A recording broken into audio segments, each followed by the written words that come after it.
Welcome back to the podcast, Far Side of the Moon. My name's Albert, and I'm here with Lety and Carlos. We're going to be going over episode 8, Raised by Wolves, named Mass.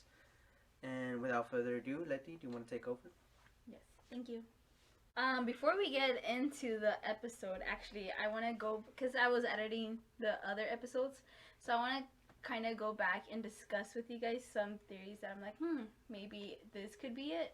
But I mean, Like content, or you just yeah, wanna... no, like it's content. Okay. So I'm just gonna say it. Okay, cool.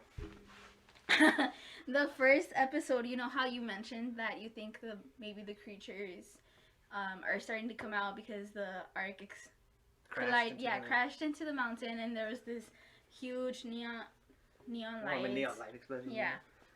Okay, we kind of didn't even think about it, but when Campion goes into the hole to send a message to the Ark, the ship does fall. That lander thing, it goes inside the hole. So and it explodes too. And it explodes. So you know how the only reason the planet is warm is because the sun's out, but at night it's super cold. So what if the creatures were down there and they're frozen, and then the explosion just cost them provided enough heat for them to wake up?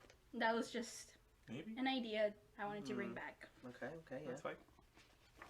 And then for episode 5, it was a theory kind of that I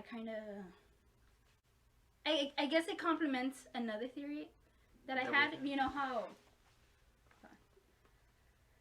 I'm getting excited, that's why. I'm so excited, guys. I'm so excited, sorry. Okay. Gotta take it down real quick. Yeah. And I feel like I want to speak fast. I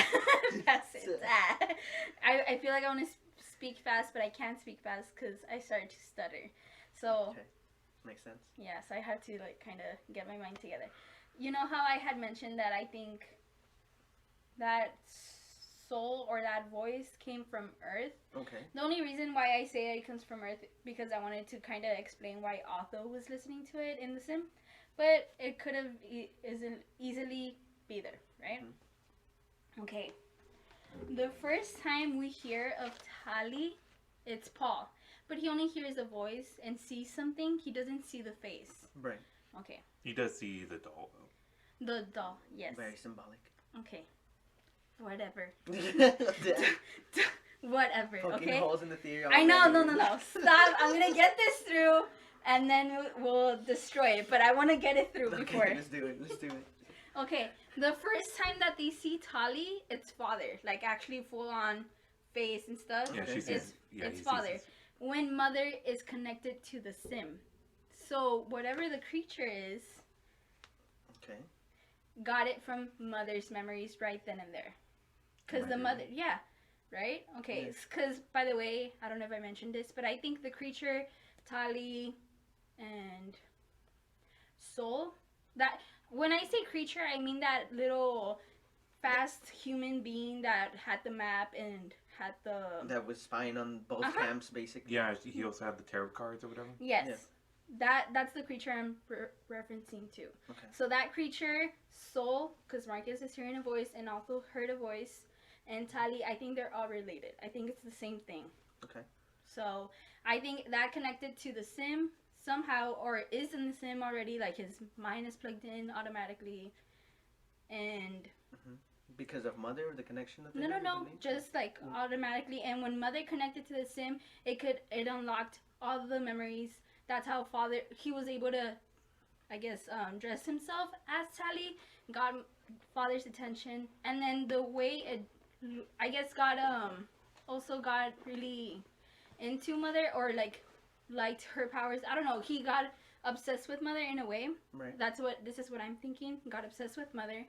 And the way to lure her back in, use Tali to get her back into the pots, because the second time she sees, or she goes to the pots, it's because of Tali.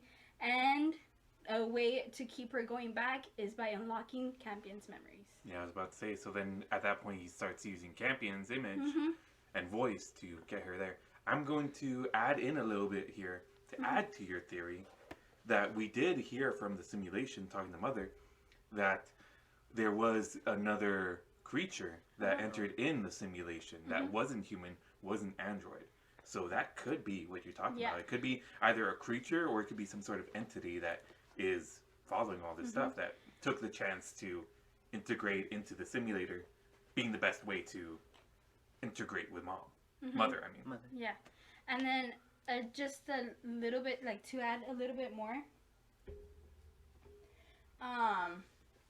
You had mentioned how you think, or maybe it was Carlos, Okay. how this could be the opposite of soul.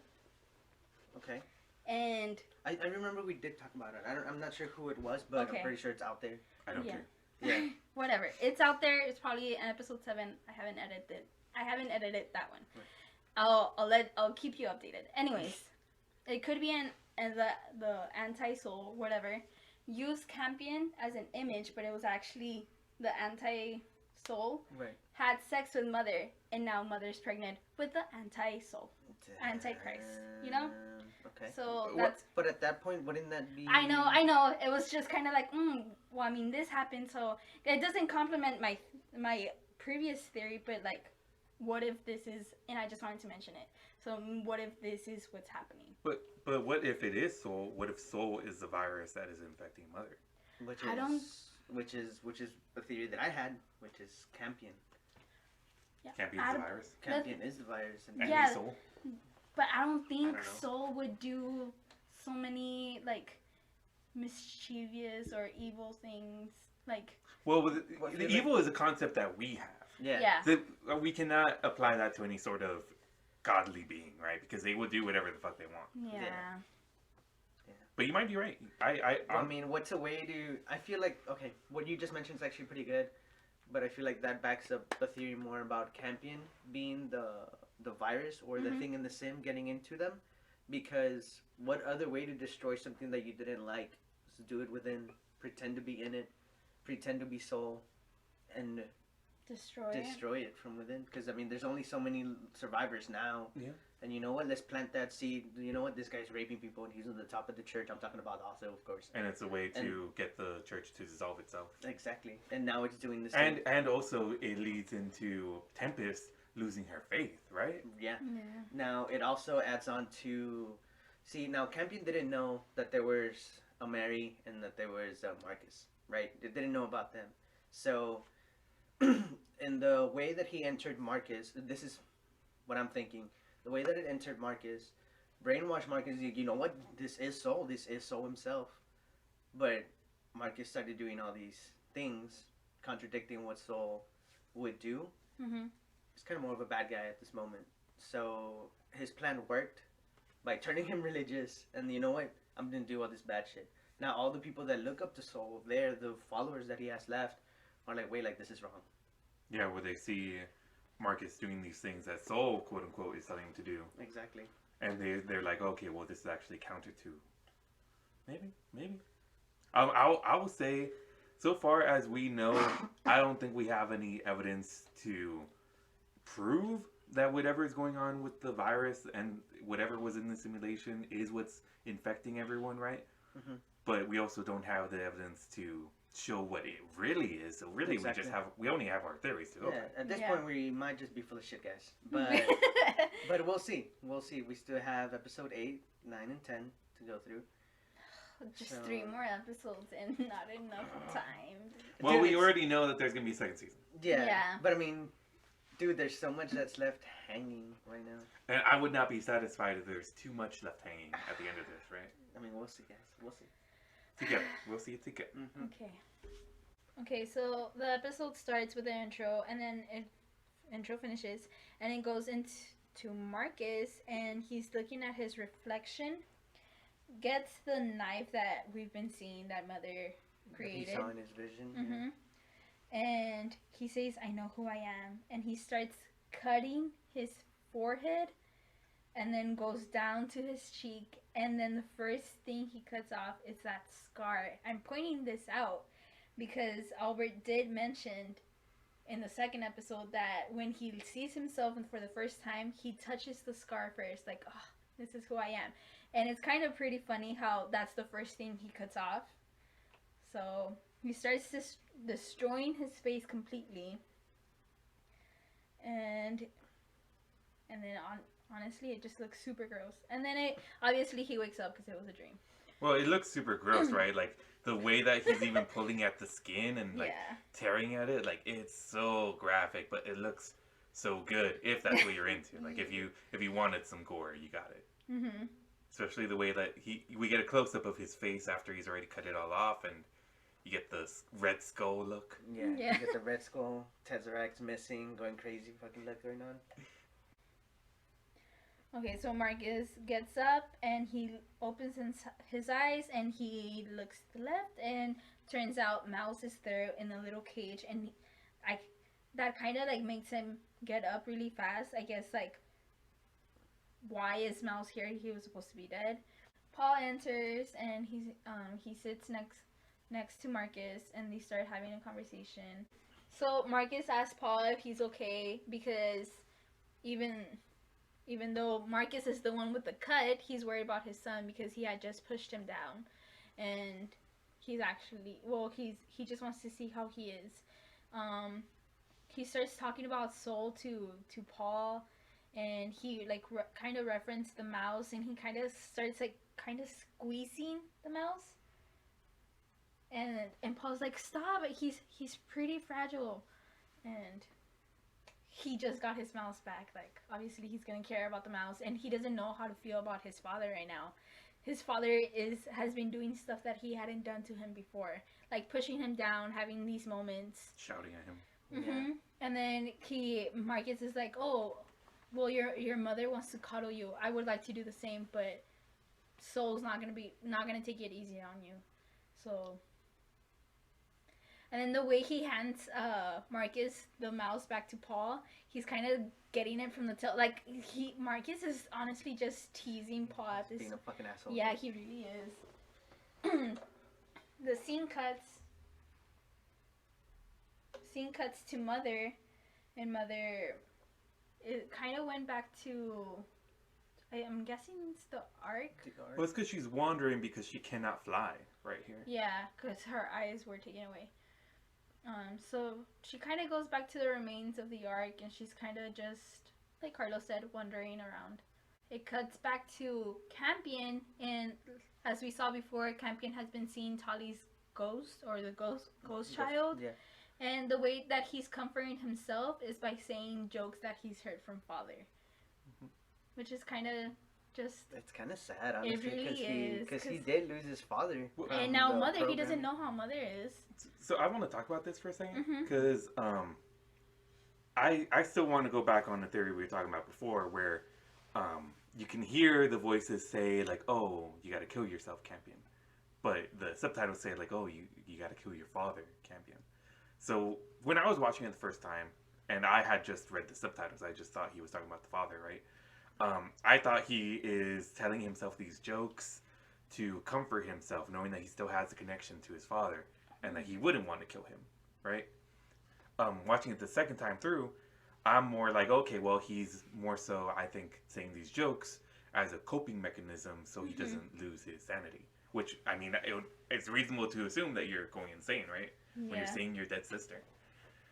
Oh shit! Yeah, you are. And he doesn't bring it up to anyone.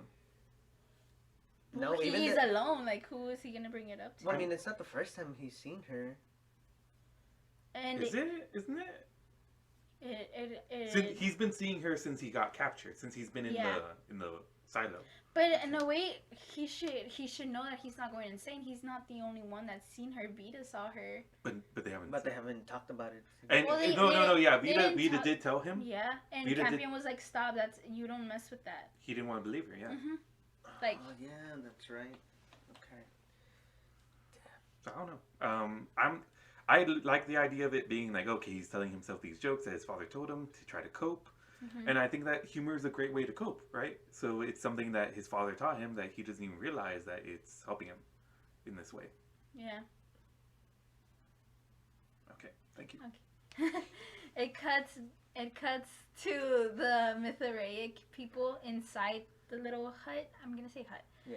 And Hunter is kind of just staring at Father, and Father still has this little ticking thing that he does with his hand. But the way that Hunter is looking at Father is kind of like he's regretting what happened. Yeah, it's like a look of concern. Yeah, because he's not, obviously Father's not himself anymore, and I say himself because he's back to just being a service model. Like, that's what it is. There's no humor, there's no other expressions, there's no conversations. He's got no personality. That's it. It's all gone. And I guess he sees that and he doesn't like it. Yeah. He doesn't like it at all because he knows who this person was. Because at this point, I personally think it's not just an android, but I mean, he is Father. I feel like he did see him like as a father figure because he did raise a couple kids. Even though he didn't want to accept it. Yeah, because it's impure. It's impure. Well, I do want to talk about that, but let's get through this scene right here, and then I'll say what I want. They go outside and you see Hunter looking at his. It's like a control panel that they have in his hand. So they open the skin of the hand of the android, and you see a bunch of buttons, a bunch of wiring, and that's what Hunter is using to analyze him right there. Mm-hmm. I guess you just talk about, I guess that part right there is just looking like a diagnostic board that is just very simple, just have it in your hand. Really simple, honestly. I don't really like it because I can't tell what's going on, and I don't know how they can tell what's going on. Yeah. I think I mentioned it before that I don't like it. But yeah, I'll buy it, Ridley Scott, I'll buy it. and then Hunter notices how Father's doing this like ticking thing with his hands, with his index finger. Yeah, his index finger, and he says, "Oh, it's Morse code," which, by the way, I had mentioned before. Good call. And then Hunter starts writing down the letters that Father is, I guess, coding. Yeah. And it ends up saying, "Soul is the light." And then Hunter sighs and he's like, "Ah, oh, I thought you were still in there, Father." Like, it's just a little, I guess, like, remorse of him, of, like, Hunter, by him seeing, like, "Oh, Father, you're not there anymore. Like, I did all this, and they shot you down because of me," and he basically feels horrible. Well, I'm gonna say that this is the best that we've seen of Hunter so far, where he's remorseful.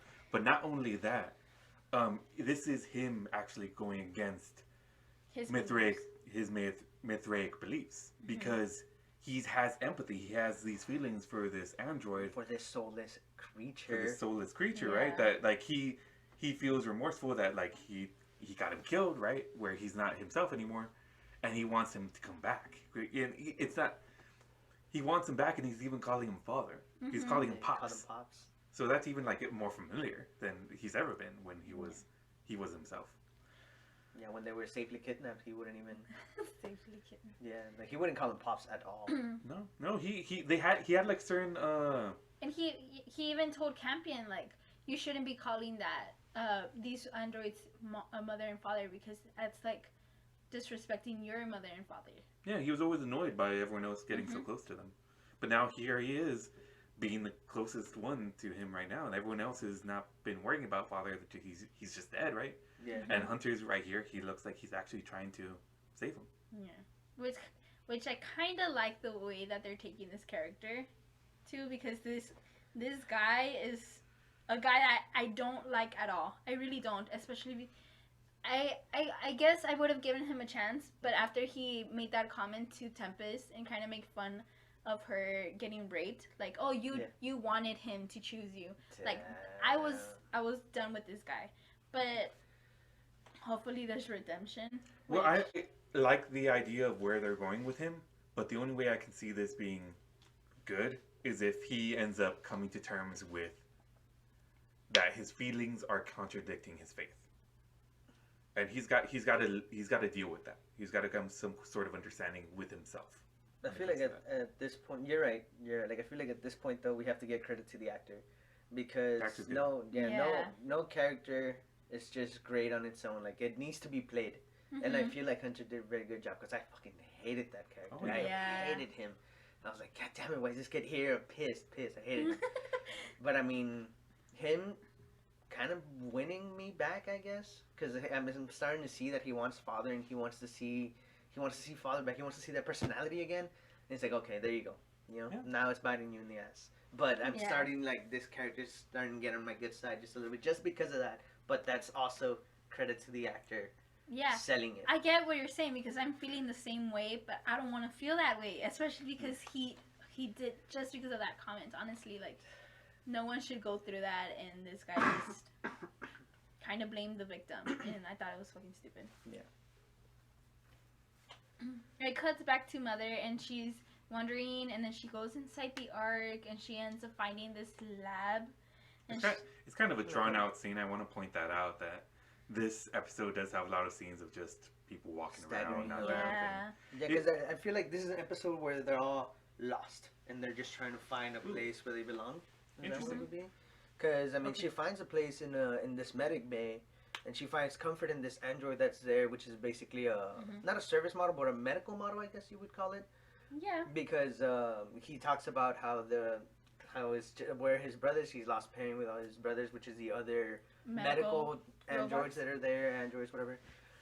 And well, Mother actually starts, without his consent, she starts taking some of his fluids. Right? Yeah. I just want to point out how when she lays down, she's shaking, and she's kind of like. And then once the android wakes up, the medical android wakes up, he's like, "Oh, has the Ark landed?" I thought it was kind of humorous how Mother's like, in a matter of speaking, because she fucking crashed the Ark to the mountain. Okay, so the medical android starts feeling how he's being drained, how Albert said. And Mother kind of just wants to know what's wrong with her. Like, she can feel that something's not right. And she mentions how her abdomen has been, I guess, hurting. I'm going to say hurting, but she says discomfort. Discomfort, right? And then it just cuts back to Mary/Sue and Paul. Mary sits down next to Paul, and you can see how Paul is kind of like upset, and he's looking at the silo where Campion is. Yeah. And then Mary starts asking Paul how he is, and he's wondering about his friend, his only friend, honestly. His best friend, because I mean, us little prophet kids need to stick together. I would say ex-best friend, because... Frenemies. His frenemies? His frenemies. Yeah, because Paul's a fucking dick and fucking use... Hey, Campion was also not nice. There was no need to punch Paul. But Campion did say, "I'll disagree with you, but we could still be friends." Exactly. Then why did That's he true. throw a punch? Well, he... Fuck that shit. They could fight too and still be friends. Well, I want to say Campion said that while he thought he was still smarter than Paul. So... No, that's right. He did have a little stick up his ass too. Yeah, once he knew that Paul was His IQ was higher. smarter, then he started being a little bitch. Yeah. Okay. Okay. So Mary and /Sue and Paul go inside the hut, and they start. What are they building? What is? It looks like another one of the traps. Yeah, I feel like they're just redoing the trap because I mean they used it to kill one of the Mid-30 soldiers. Oh yeah. Remember, Father used it. But it's supposed to unlock, and they used it again, and Paul set it up, and then Mary and Sue go, and there's a creature cut or trapped. But that's in. I mean, that was a episode. Those are previous. Well, I don't know what they're doing with the thing right there. It looks like a trap, but I don't think doing they actually. some maintenance on Okay. the trap. They're I'm gonna doing see- trap maintenance. The trap, whatever they're working on doesn't matter.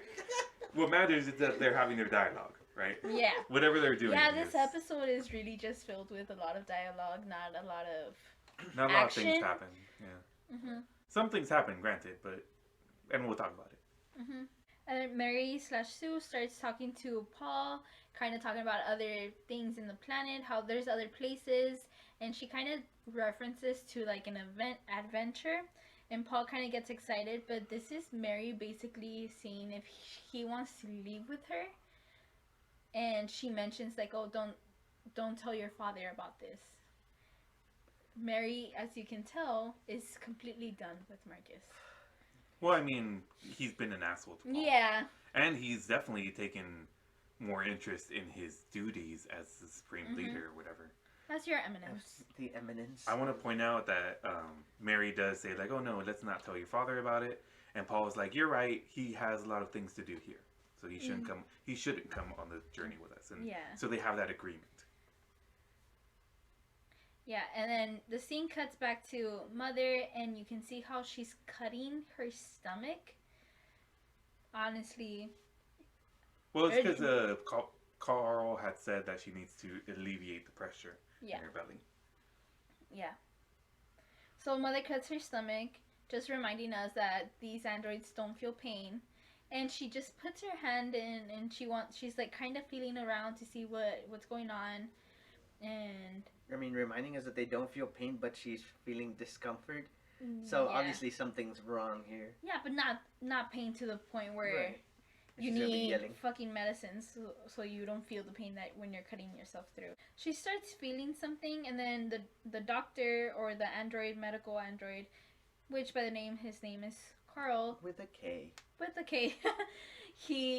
He's like, oh, what is it? Like, can you check this and can you check that? Mother takes out her eye and puts it in her stomach so she can see, and she mentions how whatever she's feeling is a sphere, and she mentions that it's 3.4 in diameter, and Carl's like, oh, okay, just rotate it clockwise and pull it out. Yeah, yank that shit. Yeah, and then Mother, when she's about to do that, it starts moving, and she's like, it's moving, and the android is like, oh, that's unusual.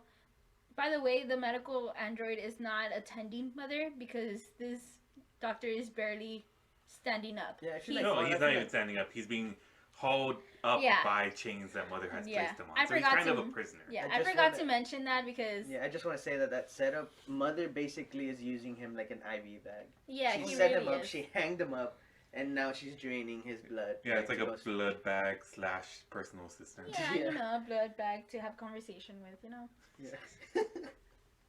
Right, so she says it's moving, and she's saying that she's overridden by her caretaker protocol. Mm-hmm. And Carl was like, oh, there must be something wrong with you. Your sensors are malfunctioning. Yeah, and then she kind of thinks about it, and she's like, maybe it's a tumor. Oh, by the way, when she was about to yank it, I don't know if I mentioned it, it moves. That's why she freaks out. Yeah. Okay, so then the medical android and Mother are talking about maybe it's a tumor, and he kind of is explaining to her what will happen if they kind of get rid of the tumor. But it's a long conversation. I don't really want to go over it. Yeah, because they go back and forth about how she's going to be losing a little bit of her strength. Mm-hmm. Oh, you know what? It's just Carl's mentioning that it's just a silicone tumor, and how it needs to be removed. And like I said, back and forth. But the alternative to removing it would be to feed it blood fuel. They say it like that, quote unquote, blood fuel. Mm-hmm. So I want to point that out. And she basically says, I have no choice, because she's thinking about her children back at the camp. So she knows she can't remove the tumor, so instead she's going to decide to feed it to the point where she can start functioning again.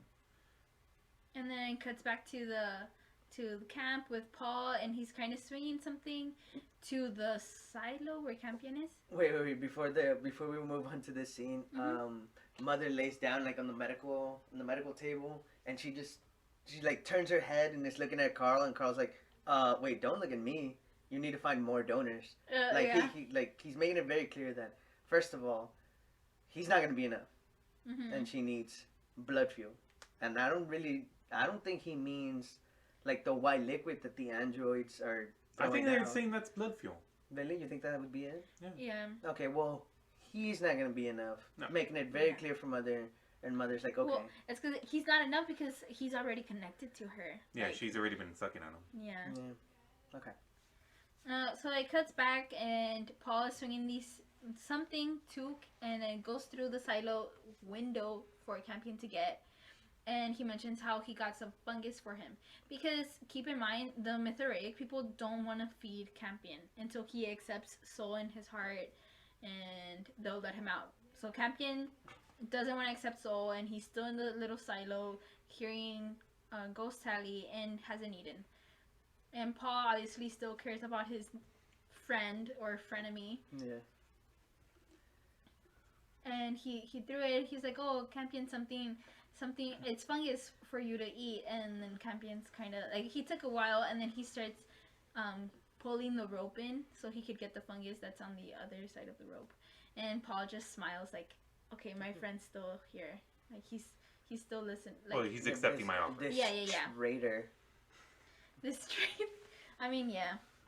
And then turns out Marcus had been looking at this the whole time, and he calls Paul over. And then Marcus takes Paul to the little church that they built, yeah. and they're praying to Soul. Praise Soul. Praise Soul. Albert, praise Soul. Oh, praise Soul. Praise him. And then Marcus mentions to Paul how Soul never mentioned that rebuilding or colonizing everything again would be easy. So that's that. I mean, it's gonna take a while. Yeah, talk about easier said than done at this point, right? Yeah. I mean, it took them forever to build that little church, and it's completely exposed. It's just pieces of wood. You can see all throughout it, right? But yeah, it's definitely a worse fucking building than the androids have built. Definitely. I do want to point out how this conversation just automatically shows you and proves to you how Marcus is not Caleb anymore. Because he mentions to Paul, you can't talk to that atheist kid anymore. Atheist, he's kind of saying it like, ugh, this little... It's derogatory, right? Yeah, it really is, when he was an atheist himself. It's just kind of like... No, yeah, they basically stripped this kid of all his rights. He's not even allowed to eat. Yeah, Marcus has no sympathy for this kid that's an atheist when he speaks. And even though it's his kid, quote unquote, his own kid's best friend. Yeah.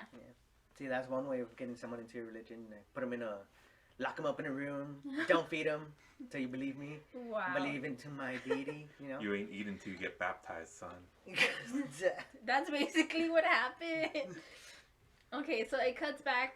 It cuts to like another scene, little time skip, and Paul's asleep, and Mary and Marcus are talking, and I want to point out, it looks like they've converted the incubation room into the Supreme Leader's room. Master bedroom. Yeah, it's their master bedroom.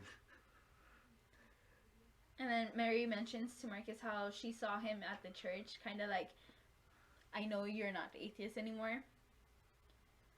But she's doing this thing to Marcus, and she has a needle. I don't know. I'm assuming it's supposed to be the medicine for his cut. Yeah. Makes sense. Oh, so you're the expert now. At this point, I forgot. Yeah, like Mary starts kind of calling him out on his beliefs, because at this point, Marcus is more Mithraic than atheist. Obviously, I mean, or he's like praying. fully Mithraic. Yeah, at this point, and I guess that's very symbolic to the way the episode started with him cutting his face, and it's not even showing Caleb; it's showing like his actual skull and all that. Now, could that be the way he himself sees Soul? I mean, Soul's a faceless deity to these people.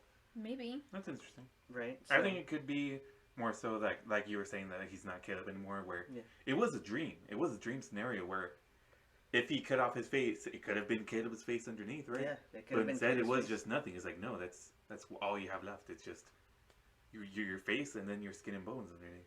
Maybe that's just a way of saying that you're exposed to this, like, to this religion, I guess.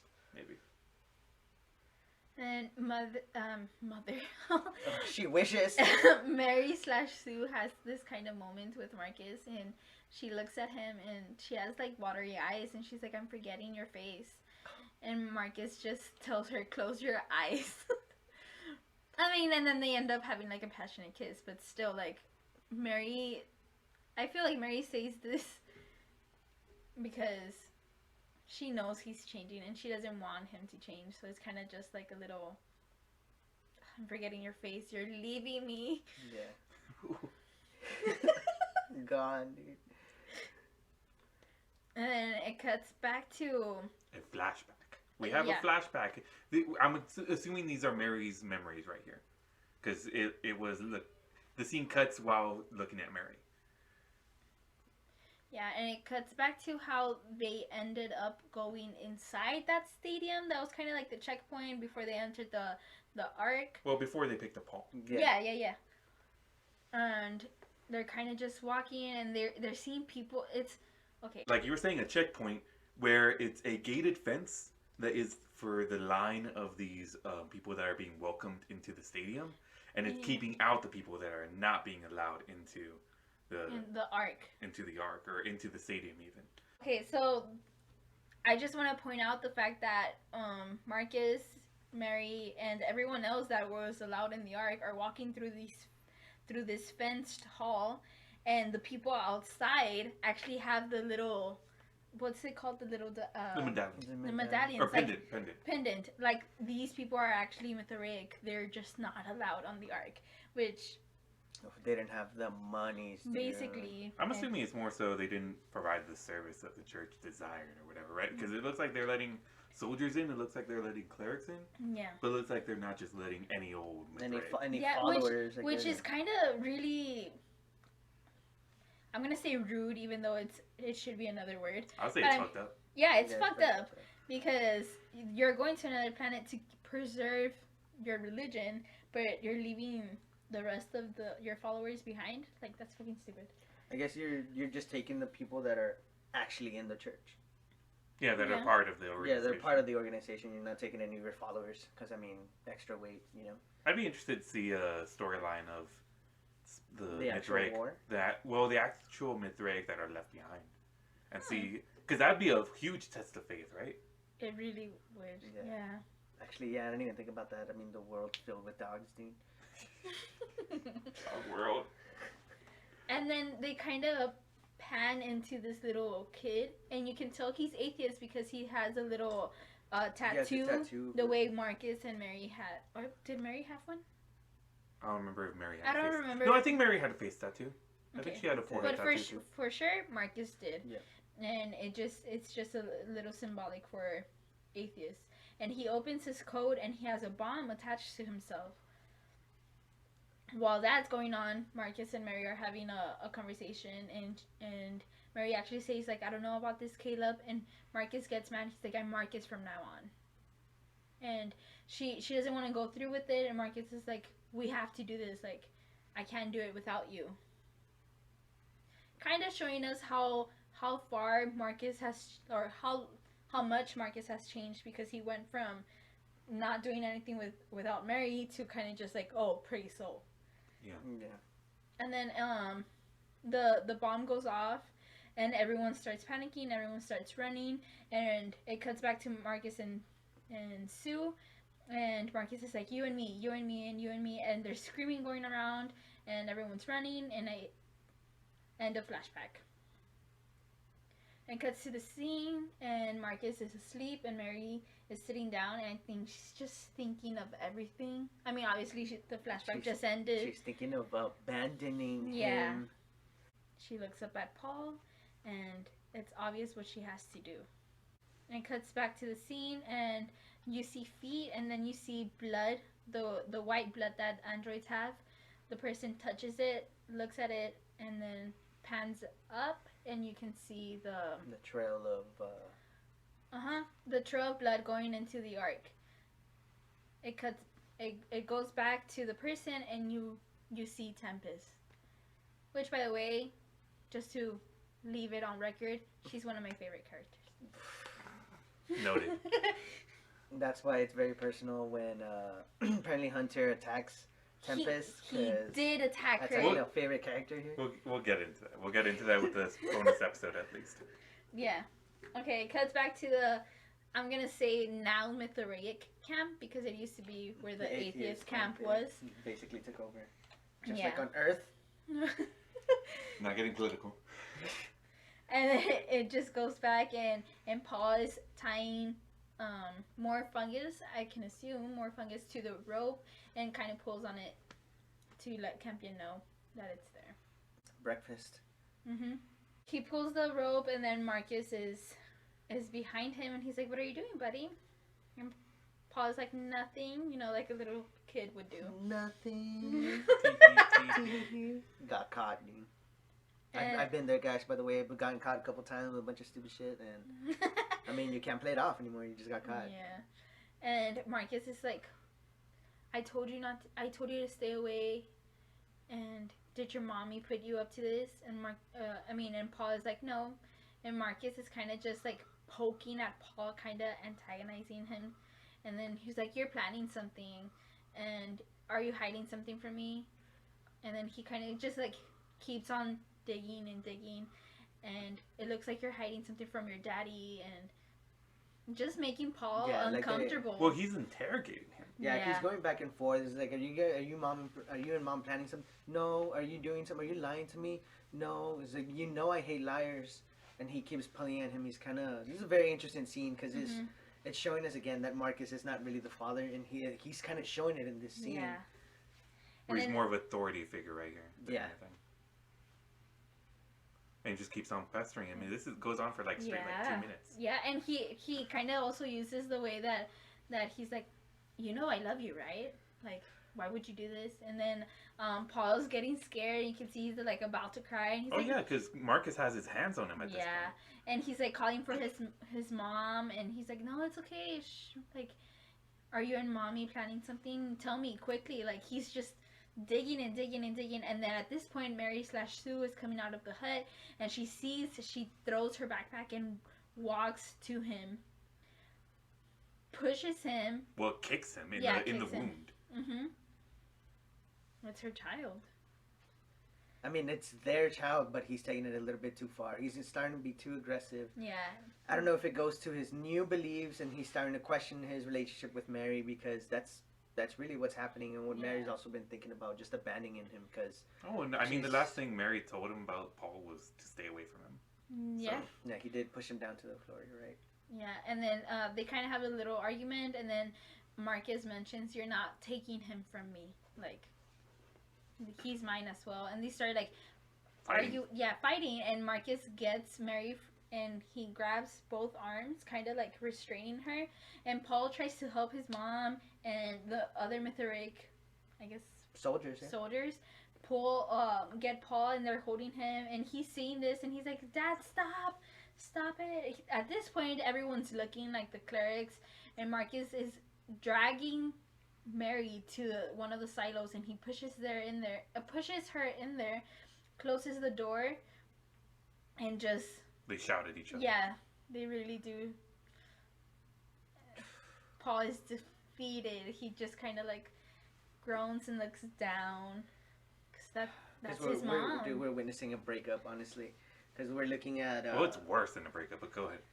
Yeah, we're witnessing, I guess, a relationship that was atheist. Yeah. And they were trying to survive. And now Marcus is basically abandoning Mary because of his beliefs. He's abandoning his atheist beliefs to become Mithriatic, and Mary doesn't want to accept that at all. She kept reminding him, like, we need to leave, we need to get out of here. Well, for one, like, his beliefs have changed him at this point, right? He's a different person, yeah. He's a completely different person. He's irate at times. He's doing things that are illogical. And most of all, like, he's abandoning her. Yeah. I want to say that, like, it's like a relationship that's breaking up, but it's worse because at this moment right here, he's literally imprisoned her. Yeah. Like, she has no rights now at this point. Same way as Campion. Yeah. But at this point, I think I kind of feel like I know that he put her in there because, well, it doesn't matter to him. I feel like it doesn't matter to him if she leaves, but she's gonna take Paul, which he has like this attachment. I don't think it's love anymore, but he doesn't want Paul to leave. So he closes the door and they scream at each other, and Marcus looks up and he's like, forgive my wife, and he basically tells everyone that she's lost her way and that they have to pray for her so her beliefs can come back to her. And obviously talking to Saul at this point. Well, he's putting on the show for everyone else, right? I don't feel like it's a show. I feel like he did turn into this character now. He's screaming to the skies, like, Saul, please pray for her. Yeah, and then he kneels down and he's shouting, pray for her. Everyone gets their pendants, and they're holding them, and it pans to Holly and Vita. Vita's not holding her pendant, but Holly is, and they're all kind of praying for her. The clerics walk around Marcus, and they're singing. They're like this humming thing. At this point, Vita and Holly are holding their pendants, and Vita says Tempest was right to run away from here. And then Holly lets go of her pendant. Yeah, basically showing us that she agrees with Vita. It cuts to Mary inside the silo, and she's crying while everyone out there is praying for her to believe in soul. It cuts to Campion, and he's still saying jokes, I guess, for comfort. And While digging. Yeah, while digging, he's trying to dig through under the silo, and then you hear Paul and like, Campion, it's me, and Campion's like, I can barely hear you, and Paul actually threw something that he can put in his ear. In the little bag that he sent him earlier, right? So they can kind of talk to each other and hear each other. There's a little earwig. There's a communicator, basically. He basically threw in a little communicator with the fungus earlier that Campion just decided to leave there. He didn't know what it was. But now that Paul is using it, he's like, oh, okay, like this is what it is. Stick it in your ear.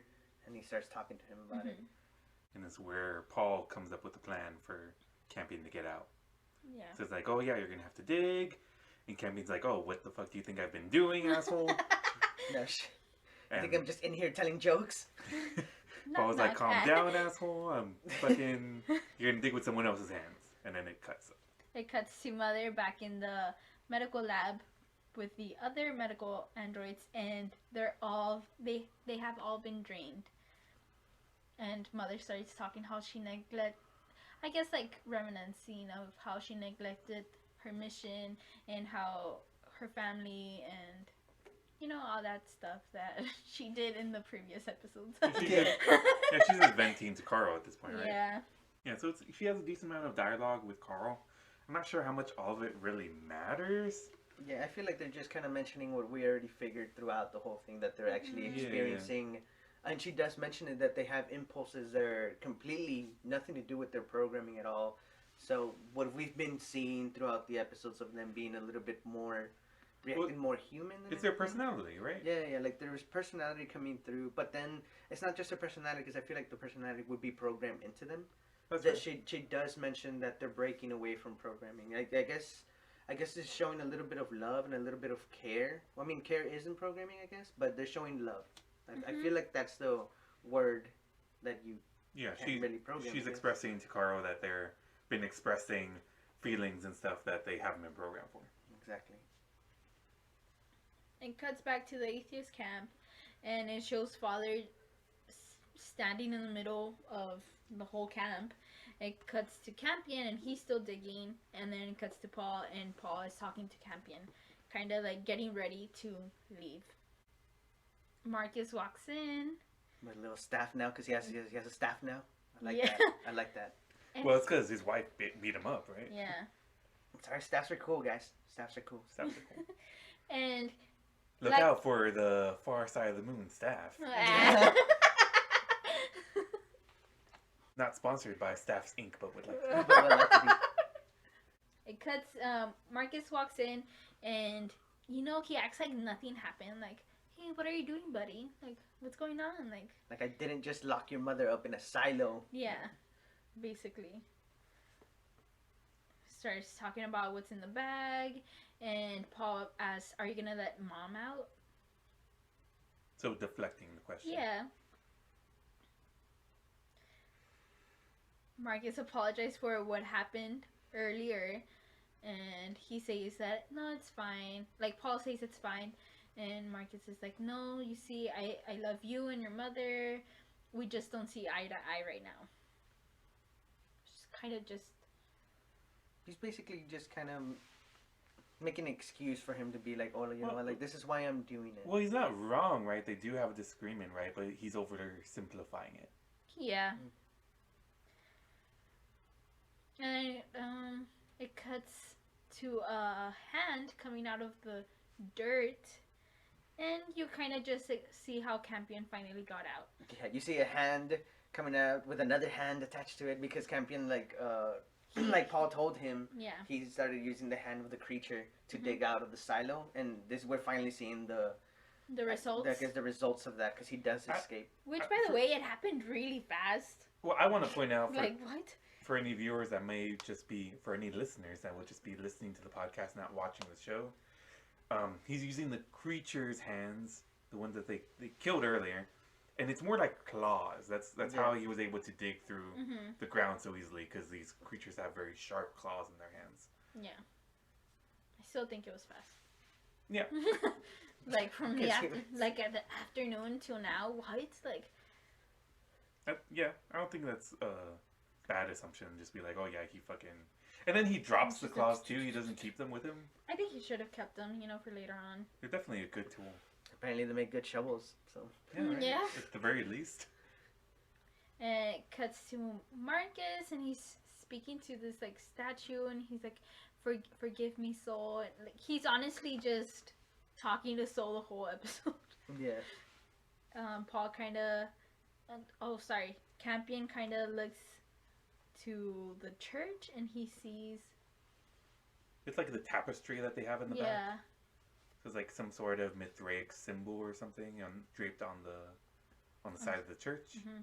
And Campion grabs a torch, lights it, and then he goes to the back of the church, and he lights the fucking church on fire. Yeah. He's done with these people. The whole time, Marcus is just staring at the fire himself, and he walks away, and at this point is when the church finally sets itself ablaze. Actually, I think this scene is very great, and it kind of brings something to Marcus's attention, because he was talking to Soul, of course. He was praying to Soul, and he lets this statue that he was talking to, he was letting it know. It's like, oh guys, like please I'm not crazy. Like, so like basically show yourself to me. Like, what do you want me to do? Him completely unaware that Campion is just turning it on fire through the back. So he turns around in the middle of his prayer. I guess in a sense losing his hope again. I mean, losing his religion or whatever. Well, it looked like he might have been tired, and maybe he was going back over to camp. It's night at this point. Yeah, because it is night. You're right. So he turns around, walks away, and Campion, since he started the fire, it actually catches on, and Marcus turns around, and the church is on fire, and he raises his hand like, oh, like this is Soul. Mm-hmm. So maybe this is him. Like, you know what? This is what Soul wants me to do. Maybe this is more of a foreshadowing kind of deal. Like, for me, myself, I think that I see this as, like, if that's a symbol, like, I ask God God, like, what do you want me to do? What are you telling me? And then he lights up the church on fire. He's like, man, maybe he wants me to destroy this religion or whatever. Just set this place on fire. That's interesting. Yeah. So, that's how I saw that, and I think that's very important, because he's talking to Soul, asking for an answer, and from what he just saw, he got his answer. Yeah. Light this bitch up, is what Soul said. Sorry, go ahead. I just want to thank Albert for his theory right here, and I want to shout out to our listeners. Let us know if Albert's full of shit or not. Let me know, guys, please, because that's what this is all about. It's about talk bullshit theories with ourselves. Maybe I'm right, maybe I'm wrong, but I mean, we'll see. I just want to remind everyone that we're watching the episodes and then doing the podcast, so it's not like we saw all of them and then we're coming up with theories as we... No. We're coming up with these theories like episode by episode. Mm-hmm. Yeah. By the way, I just want to point out how this is assigned to Marcus, but the other Mithraic people, they don't know what the fuck is going on, and they just see Marcus in front of the church praising Soul, but the church is on fire. Mm-hmm. Like, this guy is fucking crazy. This guy's losing it. Yeah. It's pretty sus. It is pretty sus, guys. It is pretty sus. He's standing in front of our church and he just burned it down. Because I'm pretty sure that's what they're thinking. They're not thinking, oh, he asked for a sign and then Soul turned it on fire. No. Like, this guy just left the church and caught on fire. What are you doing, son? Mm-hmm. Yeah. Like Carlos said, guys, this is some pretty sus activity going on. Yeah. It cuts to Campion. He's running to the woods. Finally, getting away from the camp. Finally, after being locked up in there for, I guess, days. At least. Yeah. Paul is still at the camp, but he's running away. He bumps into Holly and Vita, and Paul's like, "Don't tell anyone." But Holly's like, I won't, as long as you take us with you. Like, Yeah, Holly get and me Vita out of are here. done with these camps. They go get Mary slash Sue, and they run away. They have a nice little embrace here once Paul was able to meet his mother again. Yeah. They obviously care for each other. And the mother is like, oh, well, Mary slash Sue is like, oh, what's up with these kids here? He's like, okay, they're coming with us. They are. Shit, let's do it. Okay. No questions. So Yeah. Let's go. Let's just get out of here. I'd say it could be the writing, just like, okay, we can't question it. Or it could be that she's got that much faith in Paul, right? That, or it could be, it's like, you know what, church is on fire. This is the perfect Yeah. time for a distraction that's honestly, happening. like- Let's get out of here. Yeah, before they fucking realize that we're running away, let's go. Yeah, because at this point she's obviously a traitor to the Mithric, whatever, or they just think that she lost hope. So she sees that as a distraction. You know what? It's the perfect time to get out of here. If they see me, they're gonna lock me up again. Yeah, because she's at the very least a prisoner. Yeah. It cuts back to Mother in the medical lab. She's still laying down, draining these robots. I want to point out that at this point, Carl says something to try to comfort Mother. He says, like, oh, okay, well, what's happening to you is unusual, but you're a necromancer, so we don't exactly know what could be happening to you. And they have a little bit of exposition where it seems that the Mithric didn't completely understand the mechanics of their engineering because they got it from the scriptures. It was like a code basically that was to be deciphered from their writings. So they just went with what they saw. They didn't really understand it. So Carl was saying like, okay, well, we don't really understand how you necromancers work, but so this could be anything, right? Right. It's definitely out of our understanding. Yeah. So she finishes draining these robots and she unplugs herself from all of them. She gets up. Well, because she's looking for more blood. Yeah, she's looking for more blood because, I mean... Oh, here we go. Finally, guys. Another wolf. I was Another wolf about to say. reference. Finally, thank you. It's a mother going down the corridor. She sees the downed body of an android, and she gets on it like she's a wolf, and she's smelling it. She's doing the... Yeah. I'm not sure if that will be picked up. I hope so. Hell yeah. And she's licking the wounds of it, and she's even licking bones of the creature, right? Yeah. Honestly, like 8 episodes in, and honestly, we've only had like a handful Of wolf references. Wolf references. Show is great. I just don't understand why it's called Raised by Wolves. Maybe Ridley Scott, Luke Scott. I don't know who you guys paid to name the series, but maybe pay him a little bit more, or maybe find someone else. You know. I think the guy's name is Aaron. I think he's the actual creator. Aaron, man, what are you doing, bro? At this point, Mother starts hearing something, and then a creature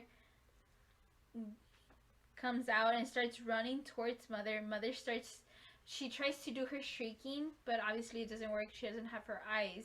So the creature gets on top of Mother, and it's there. It kind of like smells her, and it does a screech itself, and then Mother stabs the bone into the creature, killing it. Which I think is kind of interesting in this scene because they kind of like growl at each other, right? Like the creature growls at Mother. Mother yells back. Like I feel like she was trying to do that attack. Yeah, you Yeah. definitely get that kind of resonance, that kind of. Yeah, I was from about the to say audio. because you kind of see it from the audio, and I feel like you see like a little wave, but it might just be me. I don't know. No, I think but- I think it's definitely that. Like, Right. because we really don't understand why the eyes are needed for her to be weaponized. I feel Yeah. like, personally, if she has the weapons inside her already, it's part of her. So why isn't it something she could always draw upon? It feels like maybe the eyes are more of a The key. yeah, like an encryption know- or something that she can't just use as It at will. just came to me, but she didn't have this power unlocked in the first episode until the whole thing happened. But So she had the unlocked- eyes. Yeah, they're her eyes though. Mhm. She took the eyes she has now are from another android. Yeah. That's not a necromancer. Yeah. Maybe it has to be a necromancer eyes. So But I'm saying why. okay. You get me? Because Yeah. it's not like she's shooting lasers out of those eyes. She's shouting from her body. Throat. Yeah. So it to me it just feels like why are the eyes necessary? And I would love to be explained why it's like that, Aaron. Please explain to me, Aaron. Please. I know you're watching the show. I know you're listening to our podcast. What I was gonna say, right, when they're charging at each other, I feel like this is the first time that we see mothers show, I guess, emotion in the middle of an attack. Because in the other one, she did show emotion when she got stabbed, but I mean, that was just lack of blood fuel, whatever you want to call it. But at this time, she's actually, the creature's on top of her. She's waiting patiently. I understand that for her to attack, but she's breathing like really heavily. Like she's panting a lot, and it's very physical. You could see this. I don't know if this is whatever's inside of her changing her even more now that she was already changed, because now she's actually like and that kind of shows more like I guess a sense of fear.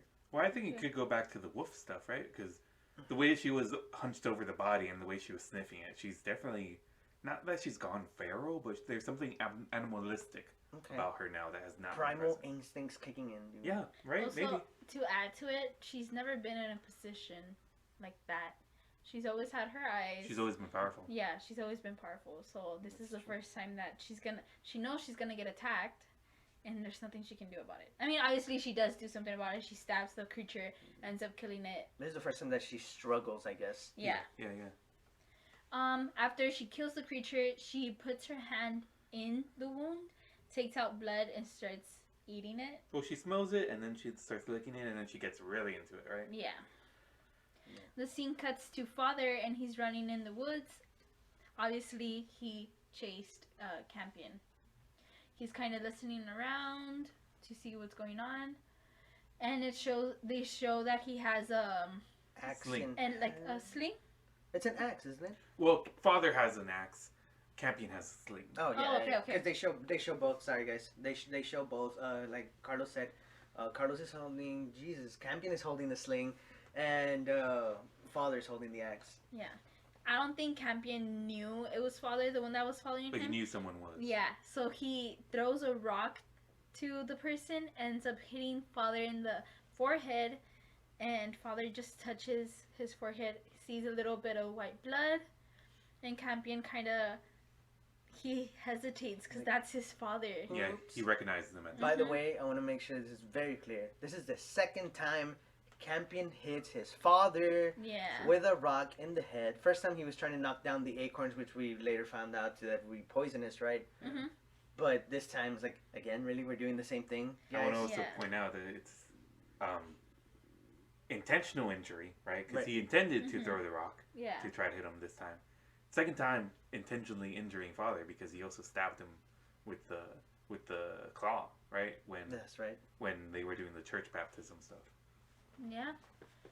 And Campion sees his father, starts getting close to him, and he says, "I'm sorry." Obviously, still hoping that his father's in there.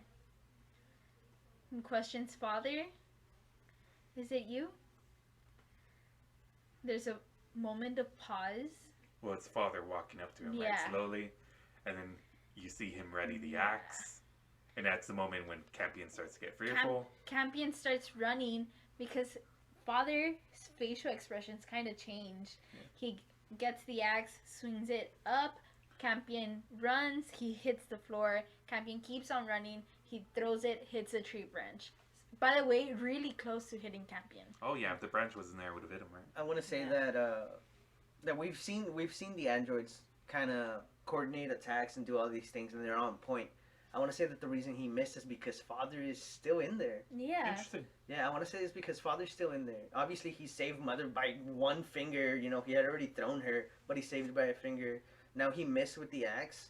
I want to point out, or maybe ask the question, maybe present the question to our listeners and you guys. Why does father attack him to begin with? Because he's a little atheist fuck, dude.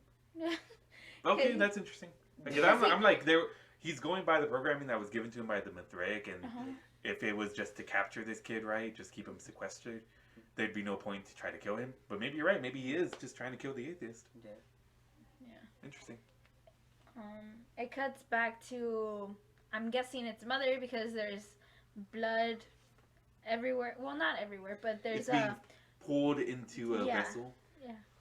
And then you see the creature that's hanging on top. Mother's laying down. she's looking up and she's kind of just. Well, she's feeding off the blood now. Mhm. It's injected into her the same way that the android's blood was. And Carl's still alive, and they're talking to each other. Like I mentioned, this episode has a lot of just Dialogue. conversation. I want to point out that Mother is talking about the tumor is itching now that it's being fed plasma. That's interesting. Yeah, and then Carl does mention that you think it's carbon based. Is that what he said? I think it's carbon based something inside. And she really doesn't know. But she keeps on talking to Carl. Yeah. She's kind of questioning what she's going through. It's like, what am I doing? This is not in my programming or whatever. And she realizes that Carl has shut down. That he's completely drained of everything that he needs. Once she realizes she's alone, she starts spasming on the floor right there. Yeah. I think that's interesting. Like, I'm like, okay, so was she holding this back while she thought she was with someone? And now that she knows she's alone, she's spasming, or what's going on, right? I honestly, yeah, I don't understand why I don't understand why she's reacting like that. Maybe it's actually the whatever's inside of her that's causing her discomfort. Maybe it's causing her pain. And she's expressing it. She's expressing it in the only way I guess she would. She was trying to find a way to make it comfortable. By the way, again, I want to point out, robot, android, whatever. Her movement right there, her seizuring, quote unquote, it looked very interesting. It looked very choreographed, I guess. Is that the word I'm looking for? I don't know. I'm giving a lot of credit to this actor because it looked really, really good. Amanda's really good. Yeah. And I hope she's getting top bill. I think she is. But that is definitely something that's interesting. I wonder if it was choreographed, like you said, or if it's something that they're just like, okay, we'll just spasm on the ground at Amanda. Just do what you want. Because either way, it worked out, right? Like, it looks really unsettling, and that's exactly what it needed to be. By the way, I just want to point out how Carl was introduced in this episode, and I really liked him, and now he's dead. And it's kind of sad. Poor Carl. Okay, so the scene cuts back to... Hashtag justice for Carl. Hashtag bring back Carl. Please. So the scene cuts to Father, and he's running around, holding the axe, still looking for a Campion. And Paul, he can hear a voiceover of Paul saying, "Campion, can you hear me?" Father hears it, and he's walking towards something. Where the sound is coming from. Where the sound is coming from, and he ends up picking up the little ear... The earpiece. The earpiece. Yeah. It cuts to Mary and all the kids, and they're inside the lander. And Mary is setting it up. Because they're going to escape. They're going to take away the only transport from the Mithraic, by the way. And the screen, the interface that she brings up, she does all these different movements, and then it goes all red. And to me, it looks like right there that it's flashing that something is missing. I'm assuming it's some sort of key that the ship needs to take off. I just thought it needed like a password or something. No, I feel like Marcus kind of did that, so it just kind of relies on him to use it. Because I feel like it was maybe like a little power cell or something. I wanna... Instructions unclear. Exactly. Thank you, Ridley Scott and Luke Scott. I'll buy it. I'm buying it. I'll take it. Aaron, please. Aaron, please. Tell me what's going on. Rename the show, man. Raised by androids would be my first guess. Or raised by atheists. Honestly. Yeah. What's it called? It cuts to Marcus, and you kind of see him just look out into whatever. He just looks out, and the scene cuts, and it goes to Mother, and Mother's laying down on the floor, eyes closed, and she's humming. Yeah, I'm assuming she's just taking in all that blood from the creature. It was a pretty large creature. So lots of blood to suck. Yeah, she was humming that same sound that she would when she was comforting her kids, right? Oh, that's interesting. Yeah. I didn't think about that. That humming keeps coming back, and and she's doing it now while she's feeding off this creature. Yeah. Yeah. Again, she did makeshift some ID bag looking thing with this creature. Creature's hanging. She was under it. Just want to make sure that's clear, because apparently IV bags is all about this episode. Yeah, and she was on the ground now this time instead of being on the table. Yeah. Honestly, they should have named this episode IV bag. Now that I think about it, Aaron, what's happening? should name the episode Justice for Carl. Justice for Carl. Dude, I would have loved this episode named Carl, actually. Carl. Yeah, that would've been cool. He was a big part of. Yeah. Her and he was a whole arc likable right character. here. Her whole thing would have been fucking quiet if it wasn't for Carl. Yeah. We would have nothing to talk about. Honestly, We basically have nothing to talk about. Yeah. Honestly, at this point, Mother's just wandering off, sniffing. I guess she's looking for more creatures. Yeah, it seems like she's got enough blood from that thing that she Mhm. needs more. I'd say it could be that, like, oh yeah, the blood goes bad, right? Because anything decays. Yeah. So she's looking for something fresher. And she ends up. I guess she hears something. Well, first of all, she smells something. And then she kind of hears, like, kind of scuffling around. Mm-hmm. And then she takes out, she's like a little tunnel, whatever it is. Like It's tiny. It's like a little panel that's covering the Yeah. floor, Yeah. right? And she takes it off, and Tempest is there. Tempest sees Mother, and she gets really happy. Gets up, hugs Mother. And they have like a little friendly reunion again because Mother seems also very happy to see her. Yeah. Well, I want to point out that this seems to be maybe the first time that Tempest hugs Mother like this, Yeah. right? Because throughout the series, she's been very hesitant to show any sort of affection like that. One, because I'm sure she's feeling all sorts of way about the rape. Mm-hmm. But also she believes that this creature isn't looking after her. She's looking after the baby inside her, and she would rather take care of the baby than take care of her. Yeah. But now I think she's realized, like, oh, okay, well, everything Mother did, it was for us, right? And they took her away from us, and I mean, she obviously cares for her. That's what we're seeing now. Yeah. I just kind of want to point out how Mother went from sniffing and kind of acting like a wolf to seeing Tempest and just automatically going back to, oh, Tempest, what are you doing here? Alone? Or, like, what's going on? And they hug, yeah. Yeah. Mother figure. Yeah, and Tempest tells Mother that she was looking for her. She automatically asked about Campion, and Tempest tells her that he's still imprisoned. He asks how he is, and Tempest says that he's fine. Mother kind of chuckles, and she's happy. She seems happy to yeah, know the she's news. content that even though he's imprisoned, he's okay. Mother sees that Tempest has a little cut, and obviously Mother's looking for blood, so she kind of starts acting, sniffing, and she starts acting strange. She kind of hunches over, and Tempest is worried about her, and Mother tells her to stay away from her. And Tempest is like, "What? I just found you!" And Mother screams at Tempest to get away, and Tempest gets scared, obviously, because this is a fucking necromancer. Yeah, I want to point out the way that she screamed right there too. It was like The Albert was resonance. saying that you get the resonance and you get the kind of screen shake Mm-hmm. where, like, Yeah. okay, well, maybe if she had her eyes, she would have blown her the fuck up. Yeah, and Tempest runs away. Yeah, obviously scared. No, yeah, for sure. It cuts back to the forest, and you see Mary / Sue, Paul, Holly, and Vita walking around. I want to point out, I don't know where the show is going. I'm not sure what they're going to do with the second season, especially. I feel like this could definitely be something that settles out, where they have this little camp of people, which would be Mary / Sue, Paul, Vita, and Holly. They can actually go to the tropical zone, and they can live out a life, potentially. I hope that it ends with them on the way to the tropical zone. Because I'm going to say, I would like the second season to start after a time skip. Yeah. Where, like, okay, we see Paul as an adult already, and he's I don't know how I feel about a time skip. I feel like I need to see it and where they take it. I'd be okay with it, but I want to see. I feel like if they do a time skip, I would want it to be with the same actors, not like a time skip of 8 fucking years and.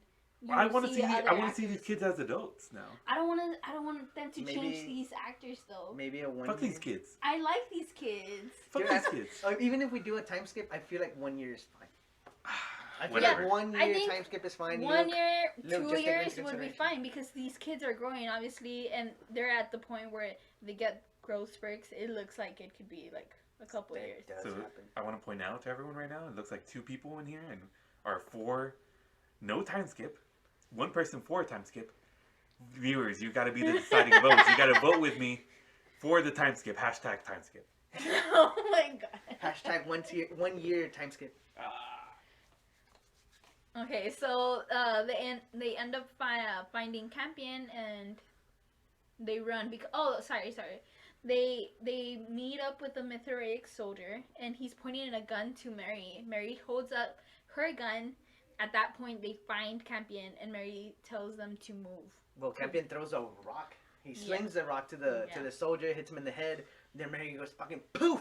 Yeah, she nails his head. She punches him. I'm like, okay, well that fucking rock would have dented in that fucking soldier's skull, right? Yeah. That soldier's already dead before Mary did anything. It was thrown by a child. It was a sling though. You can get some good fucking power out of a fucking circular motion. That's how they would kill creatures, with rocks. That's true. So that soldier's fucking dead. I'm sorry. I mean, people do get stoned to death. That's right. People do get stoned to death. Okay, moving on. By the way, this is the point where I wasn't a big fan of Mary's character. I kind of was undecided with this character, but I'm really liking her. Well, because she's got her own motivations, right, and all this stuff, but she's also not taking anything out on anyone else. Yeah, she's being independent now, dude. Not just Marcus and Sue. It's actually just her on her own now. Her and Paul. That's right. That's right. It cuts to Mother in the Ark, and she's walking through the wreckage. Yeah, walking around. And she finds one of those stasis pods. Yeah, she finds one of those pods that she can connect herself and go into the sim. I want to point out that this is a separate pod. Yeah. Because we've been seeing her hooking into a pod in the forest. Which got blown the fuck up. Yeah. But this is her connecting to a completely different pod. I want to point out that the glitching in the pod is still present, but it is a different kind of glitching. I appreciate that a lot. Because it's a different wreckage. It's a different unit. So why would it look the same, right? Different damages. So I appreciate the different glitches. It looks great. The whole show looks great, honestly. And then you start hearing a little voiceover. If you're you obviously recognize the voice as Campion, the original Campion back on Earth. Right. And he's like, I told you I could give you anything. And then Mother's like, what did you do? Like, what did you do to me? Yeah, talking about the thing in her belly. Yeah. Obviously, she's looking around. She's looking for Campion, and then Campion says a child. Like he lets Mother know that now she's pregnant. A child all her own that will be of her. A child that will be part of you. A child that will not question you. Yeah, and then Mother starts yelling, "I don't want it! I don't want it! I don't want it!" And Campion says, "This is your reward." And then she thinks back of her child, Campion, and she's like, I want to go back to Campion. The original Campion, starts talking about the mission and how that was always the mission. That right there, in this scene, I really like what Sim Campion tells Mother, and it's like, the others were just a rehearsal. Like, this is your mission. Like, this is what you were really... what I really made you for. Like, that's basically what he's telling her. Like, I find that very great. Okay, well, I'm gonna push back. Okay. That. Yeah.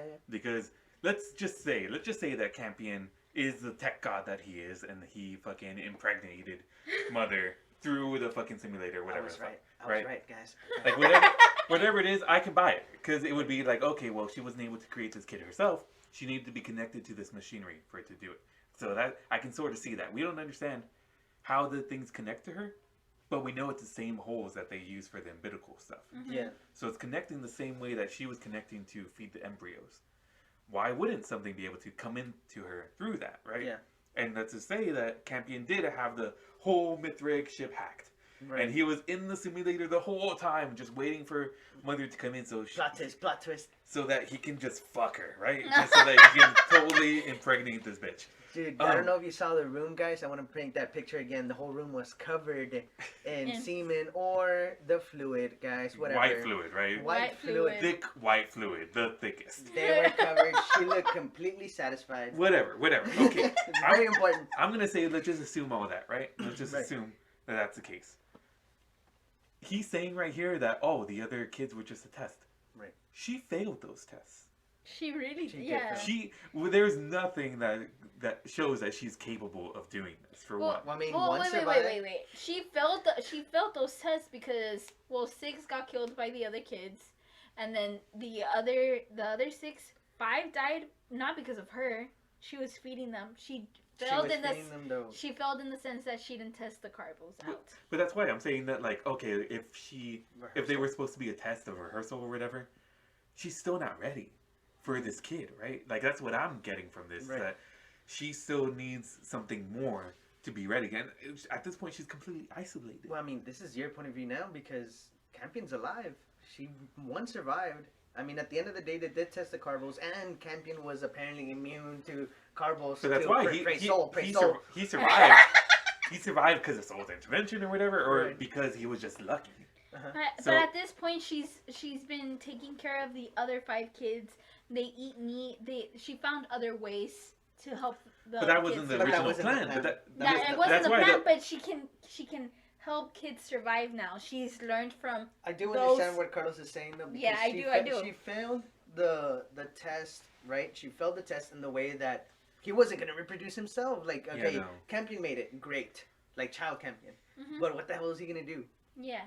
He wasn't gonna. What is he gonna do? Bang some monster that was there and then continue on from there? No, that's not how that would have Yeah. worked. he would bang Ghost Tally. Oh, Oh, damn, that damn. Ghost Tally. Here we go. Okay, Leave a so comment below. I still feel like there's something that needs to be explained. I feel like it could still be a virus Yeah. that infected her. I feel like it could still be Soul's I influence got or whatever. something else to say right now, Carlos. that's I gonna think bug you. I think if it is Campion, the one that put this thing The inside her, hacker? yeah, the hacker, he at the end of the day, this can't be her baby. Like she's just carrying it. He put an android already made. Yeah, she's basically a surrogate. Yeah, she's not. It's not hers. Like he's saying, this is yours. No, it's not hers. She's carrying it. That's all it is. Just wanted to say that. I mean, I feel like it could be hers. I mean, You we think don't know. It's an android But- without but we- eggs. But they've already explained that there's something different about her as an android that is That's unexplainable.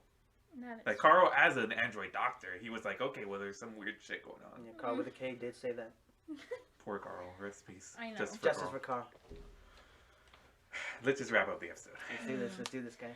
Okay, so all that is happening, and they go back to Mother outside. Outside of the sim, and Yeah, she's she's- kind of like, Yeah, she's still in the sim, but it's kind of showing us what's happening outside of the sim, Mhm. and it basically looks like a dream. You know, you're having a nightmare, and you're kind of starting to move in the real world. You kind of wake up from Yeah. it. That's basically what we're seeing. We're seeing the sim, and then back in the real world, and they're just talking about it. Yeah. Because she's fighting with Campion Right. at this point. yeah, and Campion lets Mother know like the future of humanity is inside of you. The outline of Campion shows up, and she's screaming, "I don't want it! I don't want it!" And she slams. She's kind of was gonna slam looks like on if him, she's but looking- There's like a barrier. Yeah, and she like slams into that, and she screams, "I don't want it," making her wake up from the sim, and she's just saying no, and she screams I'm no. gonna go back to I was talking about like her hooking up to the sim and how that may have impregnated her. Because okay, so if it was a virus that was in the pod, Right. she went to the first pod and she met Campion. She had sex with Campion. Right. She's at a different pod now. She's still seeing Campion. She's not seeing Campion though. This is I mean, she's hearing Campion, right.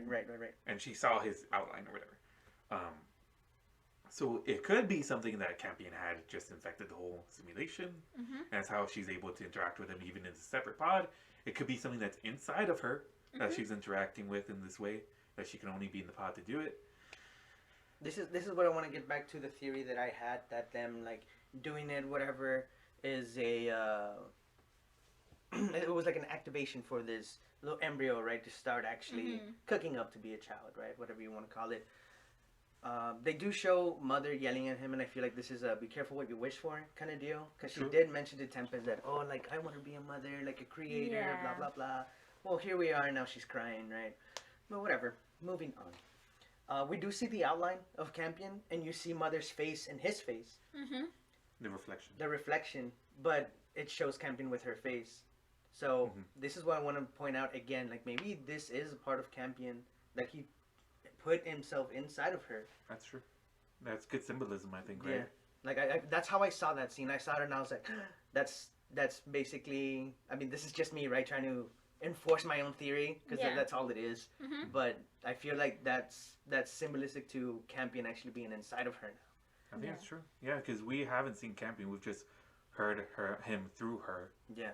So it is just his influence potentially. Yeah. I wouldn't be surprised if she doesn't go back to the sim anymore. Well, at this Ooh. point, she fucking screamed and she woke up from like a nightmare coming out Yeah. of the sim right here. Yeah. And the episode is just wrapping up here. I don't know if you guys have anything else you want to add. Yeah. I just wanna add how she screams no. She wakes up, she's saying no, and then she screams no. She gets up, and you can see on her face how she's sad. Like not the way you would have expected her to react because she wanted to be a mother. She wanted to carry a child. The child. So she's crying and she's kind of She gets up from the Sim from the pod. the sim pod, and she's walking and she's kind of looking out, and her eyes are watery, and then she starts hearing the heartbeat. Yeah. Making it all more clear. What we were kind of assuming throughout the episode is like, yes, there is a fetus growing inside of you now. Yeah. Without question, right? Once Yeah. you hear the heartbeat, it's not a tumor. Yeah. It's a baby. Definitely. She's got a fucking robo baby or something. Yeah. This is how RoboCop came to be. The scene just kind of pans out now, and you get to see Mother among all the wreckage, just standing still, I guess contemplating what she needs to do. Just here? standing on that Is it- wreckage like her life is a wreck. Well, because I feel like it is, right? Because she thought her whole thing was a mission, right? And now this thing inside of her is literally making her contradict the mission, where she almost attacked Tempest. Yeah. Yeah.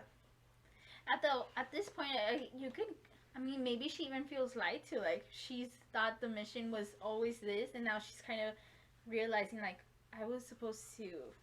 This was always it. Yeah, maybe this is why she always had that behind her head. Like I want to carry a baby. Like I want to do this because maybe that was the mission, and it's not just the virus. It was just unlocking. That is kind of crazy though. How let's say this is what, let's say Campion did put himself in the sim. Let's say all that shit happened. How the hell was he gonna know that Mother was eventually gonna put herself in a pod? Yeah.